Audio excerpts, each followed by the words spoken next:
প্রায় সময়ই পেশেন্টরা ডিফারেন্সিয়েট করতে পারেন না এই হেডেকটা আসলে কি কারণে হচ্ছে। এটা কি কোনো একটা জটিল কোনো প্যাথোলজির কারণে হচ্ছে, নাকি এটি নর্মালি হতে পারে।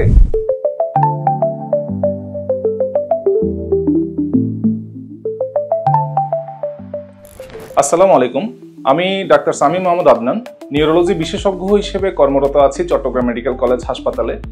আজকে একটি গুরুত্বপূর্ণ ব্যাপার নিয়ে আপনাদের সাথে কথা বলবো, সেটা হচ্ছে হেডেক, যেটা আমরা মাথা ব্যথা হিসেবে জানি। পৃথিবীর অলমোস্ট 85% পিপল জীবনের কোনো না কোনো সময় সে হেডেকে আক্রান্ত হয়।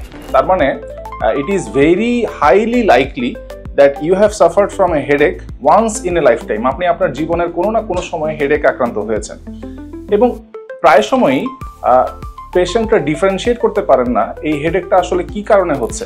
এটা কি কোনো একটা জটিল কোনো প্যাথোলজির কারণে হচ্ছে, নাকি এটি নর্মালি হতে পারে এবং এটি আসলে নিজে নিজেই চলে যেতে পারে। এটা প্রায় সময় কোনো পেশেন্ট অনেক সময় ডিফারেন্সিয়েট করতে পারেন না। তো এই সব ডিফারেন্সিয়েটিং পয়েন্টগুলো নিয়েই আসলে কথা বলার জন্য আজকে এসছি।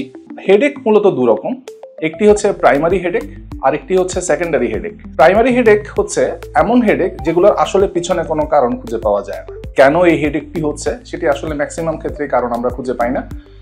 এবং সেকেন্ডারি হেডেকগুলো হচ্ছে যেটার পিছনে কারণ আছে, যেমন কোনো কারণে ব্রেইনের কোনো একটা টিউমার হলো, ব্রেইনের কোনো একটা রক্তনালী ফেটে গেল, ব্রেইনে কোনো একটা আঘাত প্রাপ্ত হলেন এবং আঘাতের পরে আপনার মাথা ব্যথা শুরু হলো।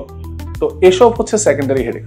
তো এটি this is very much important to differentiate, মানে কোনটি প্রাইমারি হেডেক এবং কোনটি সেকেন্ডারি হেডেক, এই দুটোর ভিতরে ডিফারেন্সিয়েট করাটা ভেরি ইম্পর্টেন্ট। Thank you.